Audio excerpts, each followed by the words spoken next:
Salut à tous! Aujourd'hui on va voir ce qu'est un planning de réservation et comment l'utiliser. Pour ce faire, on va voir un premier exemple.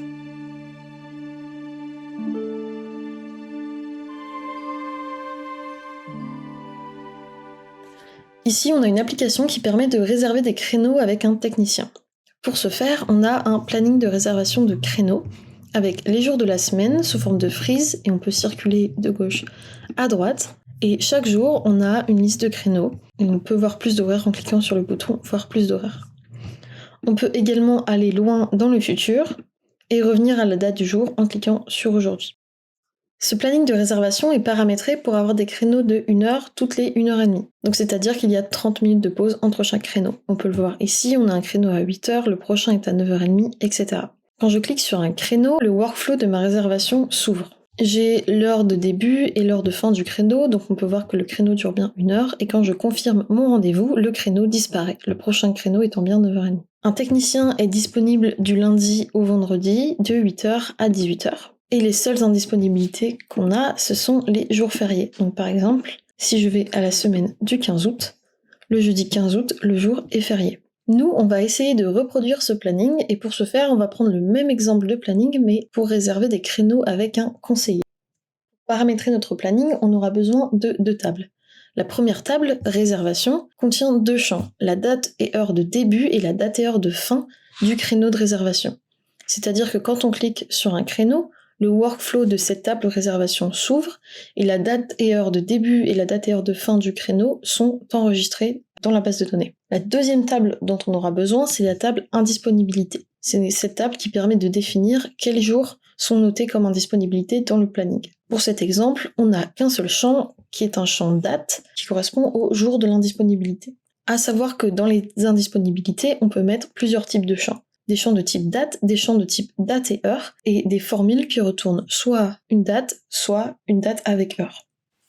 Concrètement, côté data, voilà à quoi ça ressemble. On a notre table réservation que j'ai appelée réservation conseillée pour la différencier de la table réservation technicien.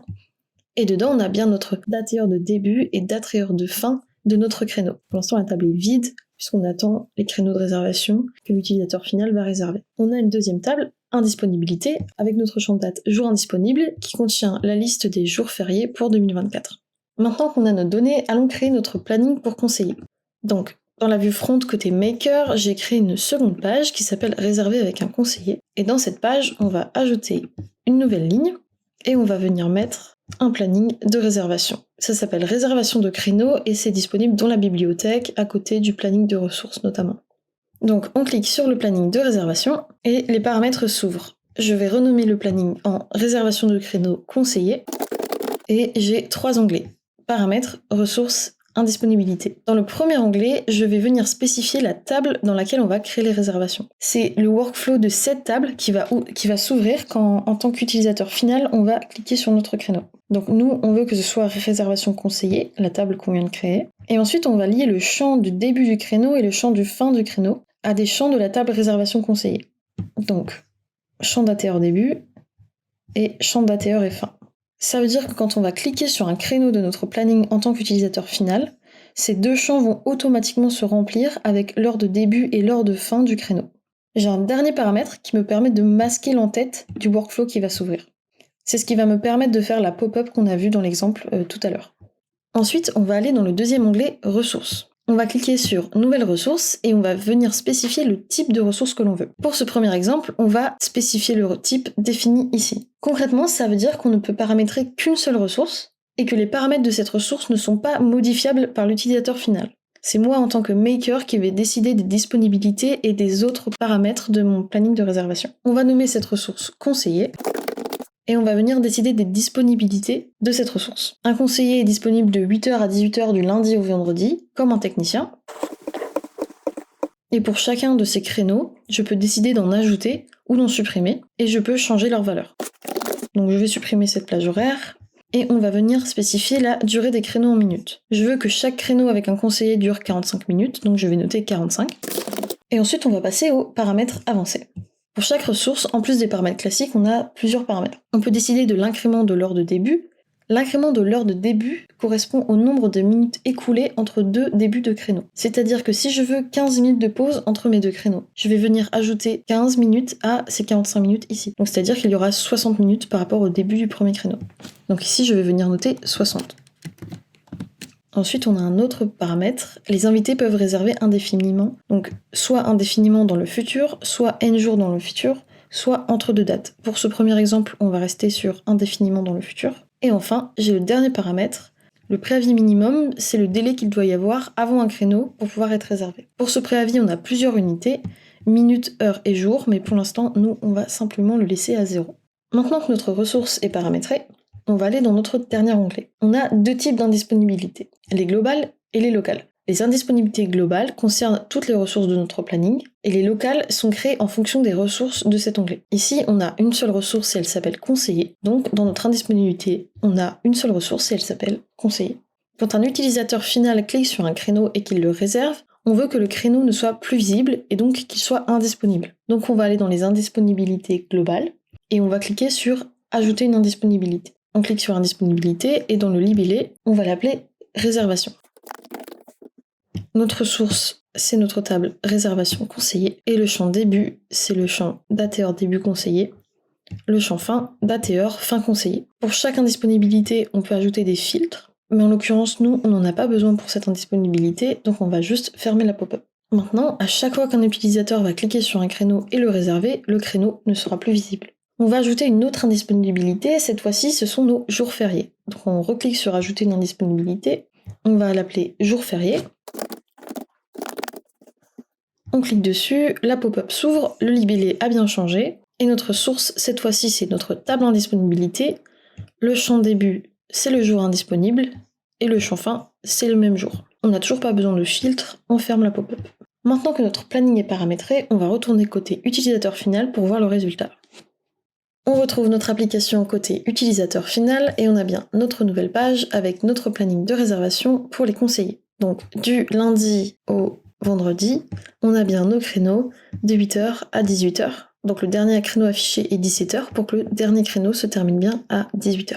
Le samedi et dimanche sont bien des jours qui sont indisponibles. Et quand je clique sur un créneau, j'ai paramétré rapidement le workflow des conseillers. Et donc on a bien notre nouveau rendez-vous qui va être enregistré de 8h à 8h45, car un créneau d'un conseiller dure 45 minutes. Je confirme. Et donc avec la pause de 15 minutes, le prochain créneau est disponible à 9h. Et notre indisponibilité a bien fonctionné puisque le créneau d'avant est bien caché. Pour l'indisponibilité des jours fériés, si je retourne à ma semaine du 15 août, le jeudi 15 août n'a aucune disponibilité puisque je l'ai marqué comme indisponible. Maintenant, on va voir comment avoir plusieurs ressources par planning, mais également comment rendre le planning de réservation paramétrable par l'utilisateur final. J'ai donc une autre application avec deux pages, ma page réservation et ma page opérateur. Dans ma page réservation, j'ai plusieurs plannings de réservation qui ne sont en fait qu'un seul et même planning de réservation côté maker. Dans ce planning, j'ai plusieurs ressources et chaque enregistrement de ces ressources est affiché ici. Donc on a les noms en haut à gauche et ils sont tous affichés un par un. Chacun de ces enregistrements a des disponibilités différentes et quand je clique sur un des créneaux, on a le workflow qui s'ouvre. Avec, comme dans le premier exemple, l'heure de début et l'heure de fin, et quand je confirme, mon créneau a bien disparu, il n'est plus disponible. Comme dans mon premier exemple, on a une indisponibilité globale qui concerne les jours fériés, et on a aussi une autre indisponibilité qui cette fois-ci est locale. C'est-à-dire que chacun des enregistrements ici peut décider d'avoir ponctuellement des jours ou des heures indisponibles. Ce planning en entier est paramétrable côté utilisateur final. On va aller dans la page opérateur, et ici on a deux tables. La table des techniciens et la table des conseillers. On a 3 conseillers et 3 techniciens, et chacun a plusieurs détails. Je peux décider d'ajouter un technicien, ou je peux décider de modifier les détails d'un des techniciens. Par exemple, on peut aller sur Jean Dutreuil. Ici, on a son nom, son prénom, sa disponibilité, qui cette fois-ci est un champ, le champ disponibilité, et la durée d'un créneau. Si je décide que Jean Dutreuil n'est plus disponible le mardi, je clique sur mardi, je ferme, et une fois que ma page est rafraîchie, je vais dans ma page réservation, et dans Jean Dutreuil, le mardi n'est plus disponible. Ce sera la même chose la semaine d'après et la semaine encore suivante. Je peux aussi aller paramétrer une indisponibilité locale. Donc si je retourne dans mes paramètres de mes opérateurs et que je clique sur Jolène Dupont, dans ces indisponibilités, on peut ajouter une nouvelle indisponibilité. Et quand je ferme et que je vais voir du côté de mon planning, Jolene Dupont n'est pas disponible du lundi au mardi. Donc maintenant qu'on a vu qu'on peut avoir un planning avec plusieurs ressources, que chacune de ces ressources est paramétrable côté utilisateur final avec des indisponibilités globales ou locales, on va aller voir comment recréer ce planning. Avant d'aller paramétrer ça côté maker, on va d'abord voir de quelle table et de quel champ on a besoin. On a donc besoin d'une table par ressource, donc une table pour nos techniciens et une table pour nos conseillers, avec pour chacun un champ texte, prénom et nom, un champ disponibilité et un champ nombre pour la durée d'un créneau. Nos conseillers ont des périodes pendant lesquelles ils sont disponibles. On va donc ajouter 2 champs date avec le début et la fin de la période de disponibilité. Et on va reprendre notre table réservation avec, comme pour le premier exemple, la date de début et la date de fin de la réservation. Et on va ajouter nos liaisons vers nos techniciens et nos liaisons vers nos conseillers. On va aussi réutiliser notre table indisponibilité avec la date de début et la date de fin de l'indisponibilité, un champ single select type d'indisponibilité qui aura 2 options, globale et locale, et enfin 2 champs liaison vers nos futures ressources, la liaison vers les techniciens et la liaison vers les conseillers. Comme ça, si l'indisponibilité est locale, on va pouvoir spécifier quel opérateur est concerné. Maintenant qu'on a nos données, on va aller créer notre planning côté front. Donc on va supprimer l'ancien planning et on va en créer un nouveau. Je clique sur le planning et j'accède aux paramètres. J'ai toujours mes 3 onglets, paramètres, ressources et indisponibilité. Dans le premier onglet, comme dans l'exemple 1, on va lier notre table à notre réservation, le champ début du créneau avec le champ début et le champ fin avec le champ fin. Et on va masquer l'en-tête pour faire notre joli pop-up. Ensuite, on va venir paramétrer le deuxième onglet ressources. On va ajouter une nouvelle ressource. Et cette fois-ci, en type de ressource, on va sélectionner enregistrement d'une table. Ça veut dire que chacune de nos ressources va être liée à une table, et donc que nos paramètres pourront être liés à des champs, et donc être paramétrés par l'utilisateur final. Ça veut aussi dire qu'on peut avoir plusieurs ressources, et donc on peut mettre nos techniciens et nos conseillers dans le même planning. Donc on va venir spécifier le lien entre notre ressource et notre table de réservation, c'est-à-dire qu'on va choisir la liaison de la table réservation qui lie notre table réservation à notre ressource technicien. En l'occurrence, c'est la liaison technicien. On a aussi le toggle définir également comme indisponibilité, dont on parlera plus tard. Ensuite, on a bien le paramètre disponibilité. On pourrait venir le paramétrer de manière personnalisée, comme on a fait dans le premier exemple, mais nous, on veut le paramétrer via un champ. Donc on va sélectionner notre champ disponibilité technicien. Pareil pour la durée des créneaux, on veut bien le faire depuis un champ, mais on pourrait le faire depuis une valeur personnalisée. Et on va venir sélectionner notre champ durée des créneaux. Ensuite, on a toujours nos paramètres avancés. Cette fois-ci, les invités peuvent réserver N jours dans le futur, et on va venir le faire avec une valeur personnalisée. Je vais venir mettre 30 jours. Ça veut dire que chaque jour, l'utilisateur final pourra venir réserver un créneau jusqu'à 30 jours après la date du jour. Au-delà, les jours seront notés comme indisponibles et il devra attendre le jour suivant. Pour l'incrément de l'heure de début, on va faire comme dans l'exemple 1. On va vouloir 30 minutes de pause et donc on va mettre 60 en tant qu'incrément. Et pour notre préavis minimum, on va aussi le faire depuis une valeur personnalisée et on va venir mettre un jour. Ça veut dire que l'utilisateur ne peut pas réserver le jour même et il devra réserver à partir du début du jour suivant. Il y a une différence entre un préavis de 1 jour et un préavis de 24 heures. Le préavis de 1 jour donne les créneaux disponibles à partir du début du jour suivant et le préavis de 24 heures affiche le créneau disponible pile 24 heures après. On va ajouter une nouvelle ressource qu'on va appeler conseiller et on va la lier à notre table réservation via la liaison conseiller. Et cette fois-ci, on va mettre les invités peuvent réserver entre 2 dates, et c'est là qu'intervient notre période de disponibilité. On va mettre la valeur d'un champ, et notre champ début de la période de disponibilité, et pareil pour le champ fin. Donc au-delà de ces dates qui sont spécifiées dans ces champs, l'utilisateur final ne pourra pas réserver un créneau avec un conseiller. L'incrément de la valeur de début sera le même que pour le technicien, on va venir mettre 60, et le préavis, on va aussi mettre 1 jour. Nos ressources paramétrées, on va aller dans le dernier onglet. On a toujours nos indisponibilités globales et on a bien une indisponibilité locale par ressource. Dans l'exemple 1, on avait paramétré une indisponibilité pour que quand un créneau est réservé une première fois, on ne le voit plus réapparaître dans le planning. Ici, on n'a pas besoin de faire ça, on va simplement aller dans nos ressources et cocher définir également comme indisponibilité. On va faire la même chose pour les conseillers et on va revenir dans notre onglet. Ensuite, on va ajouter une indisponibilité globale pour nos jours fériés.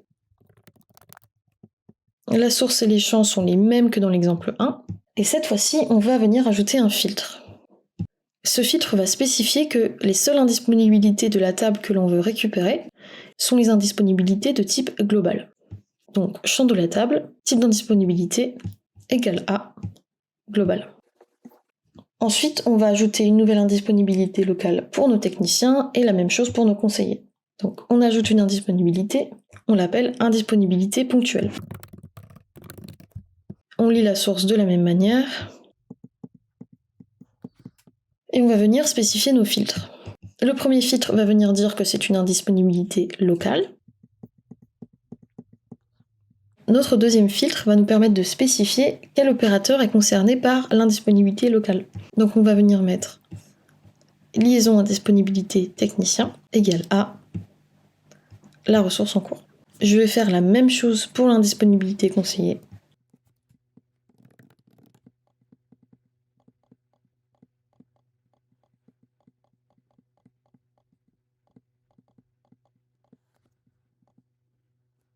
Et voilà, maintenant votre planning est paramétrable et utilisable par l'utilisateur final. Pour la dernière partie de cette vidéo, on va voir les fonctionnalités plus avancées qu'on peut faire avec le planning de réservation. D'abord, on va voir les filtres par ressources. Ici, j'ai une application qui s'appelle Atelier de services et réparation où j'ai une barre de recherche. Je peux rechercher un commercial, un conseiller ou un technicien.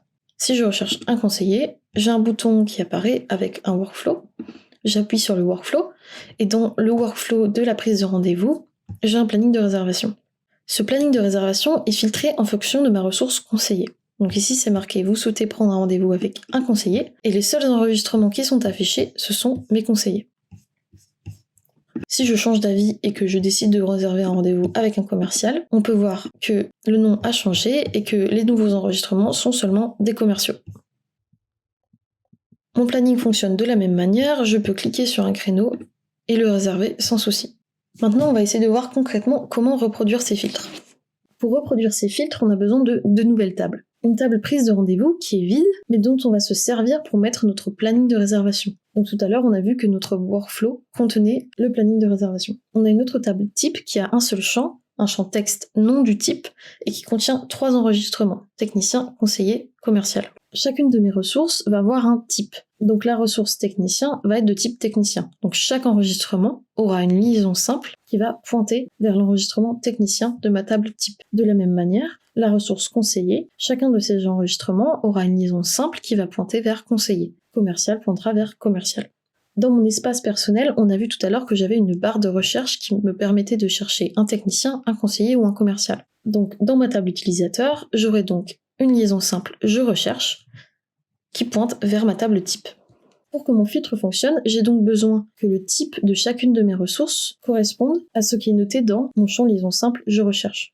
Côté Maker, dans les paramètres de mon planning, dans l'onglet ressources, j'ai donc chacune de mes ressources, technicien, conseiller, commercial. Chacune de mes ressources a des filtres spécifiques à l'emplacement, et si je clique sur ces filtres, j'ai ici ajouté un nouveau filtre qu'on va refaire ensemble. Dans ma table technicien, j'aimerais que l'enregistrement sélectionné, en l'occurrence technicien, soit présent, donc égal à un champ de l'enregistrement en cours, je recherche. Je recherche, qui est donc la liaison simple qui est présente dans ma table utilisateur. On va faire de même pour mes deux autres ressources, mon conseiller. Donc mon type conseiller sera égal à ce qu'il y a dans je recherche dans ma table utilisateur, et même chose pour mes commerciaux. Je peux également choisir d'afficher mon planning de réservation dans un planning de ressources. Ici, j'ai ajouté à mon application un planning de ressources avec 3 ressources. Mes ressources commerciaux, mes ressources conseillers, mes ressources techniciens. Donc si je recherche un conseiller, je vais prendre un rendez-vous dans mon planning de réservation. Je vais prendre un rendez-vous avec Edna Thompson à 8h. Il dure 2 heures, de 8h à 10h. Je confirme. Mon créneau a bien disparu, il a bien été pris. Je vais fermer mon workflow. Et si je vais dans mes rendez-vous conseillers, le lundi 10 juin, de 8h à 10h, j'ai bien mon planning de ressources qui affiche ma réservation. Côté Maker, pour le paramétrage, j'ai juste un planning de ressources et ma source est égale à ma réservation avec la date et heure de début et la date et heure de fin. Et mes ressources, il y en a 3, les ressources des commerciaux, des conseillers et des techniciens. Et pour paramétrer ces ressources, j'ai simplement renseigné la liaison présente dans ma table de réservation qui pointe vers ma ressource. Une grande fonctionnalité avancée du planning de réservation, c'est de pouvoir le mettre dans un workflow public. Ici, on peut voir que je peux prendre rendez-vous via ce workflow j'ai mon planning de réservation qui est affiché et je peux prendre un créneau. Mais pour accéder à ce workflow, j'ai besoin d'être connecté. On peut voir ici que je suis connecté en tant que l'utilisateur test2. Comment est-ce que je peux faire pour accéder à mon planning de réservation depuis un workflow public et donc sans être connecté en tant qu'utilisateur final? On se retrouve côté Maker, et comme mon planning de réservation est situé dans le workflow prise de rendez-vous, je peux accéder à mes workflows et transformer mon workflow prise de rendez-vous en tant que workflow public. De ce fait, je n'ai qu'à copier le lien et je pourrai accéder à mon workflow prise de rendez-vous et donc à mon planning de réservation. Grâce à ce lien, j'ai accès à mon workflow public sans avoir à être connecté à l'application. Mais on peut voir que mon planning de réservation affiche aucune ressource disponible. Pour fonctionner, le planning de réservation a besoin d'accéder à la table réservation et donc de lancer son workflow. Si ce workflow est privé, je ne peux pas avoir accès au créneau de réservation parce que je ne peux pas lancer mon workflow pour réserver un créneau. Donc, pour avoir accès complètement à mon planning de réservation, j'ai besoin de rendre le workflow prise de rendez-vous public, mais j'ai aussi besoin de rendre le workflow de ma table réservation public. Donc, en tant que maker, je vais dans mon workflow réservation et je clique sur rendre public. Maintenant, sur mon workflow public prise de rendez-vous, j'ai bien accès à mes plannings de réservation. Si je réserve un créneau avec Alex Sullivan jeudi à 8h, j'ai bien mon workflow de réservation qui s'ouvre, je confirme le rendez-vous et le créneau a disparu, il est bien réservé. Le prochain créneau disponible est à 9h. Voilà, c'était une vidéo sur le planning de réservation. J'espère qu'elle vous a plu et qu'elle vous a aidé à comprendre cette fonctionnalité. N'hésitez pas à reproduire ce tutoriel et à bientôt.